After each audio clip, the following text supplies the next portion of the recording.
we are likely to wake up to a world where Europe stands alone in defense, no longer able to rely on the military might of the United States. Is Europe prepared to face Russia without America's backing?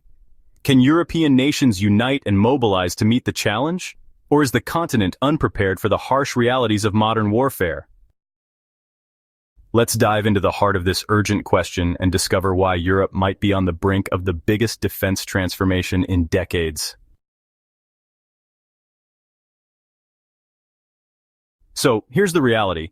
Russia's military is bigger now than it was in 2022. In just 2 years, Russia has produced 3 times as many tanks and doubled its output of armored vehicles, artillery, and long-range missiles.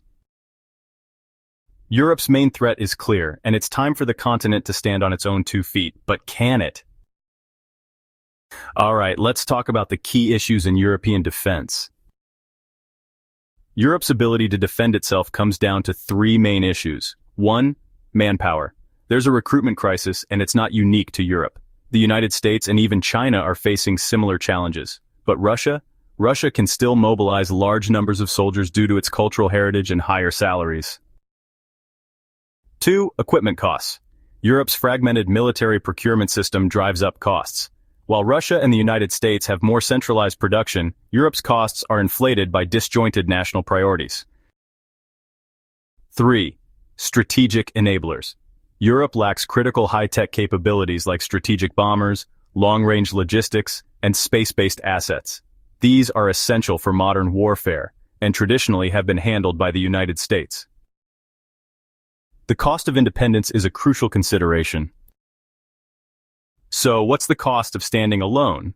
Increasing defense spending by just 0.1% of EU GDP would be enough to cover support for Ukraine if US aid is withdrawn. But to fully build Europe's deterrence capabilities, defense spending would need to increase by 1.5 to 2% of GDP, a big leap from current levels. The challenge of unity. It sounds straightforward, but there's a challenge. Europe is made up of 27 different countries with different national priorities. Building a unified defense system means breaking down barriers and working together like never before. A turning point for Europe. Here's why this moment is different.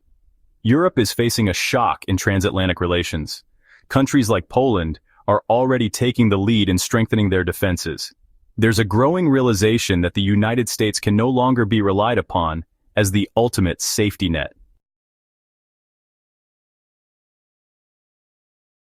But history shows us that Europe has the capacity to build up its defenses quickly, just like it did during the Cold War. The question is, will Europe seize this moment of opportunity or wait until it's too late? As we stand at this pivotal juncture, the choices we make today will shape the future. It's time for each of us to engage, to take action, and to ensure a secure and prosperous Europe for generations to come. So, what do you think? Should Europe invest heavily in its own defense or continue to rely on the United States as a security partner? Is the threat from Russia overhyped, or should Europe take it more seriously? Drop your thoughts in the comments below. Let's have an open discussion about the future of European security. Subscribe to Geopolitics Unfiltered for no-nonsense takes on the evolving world order.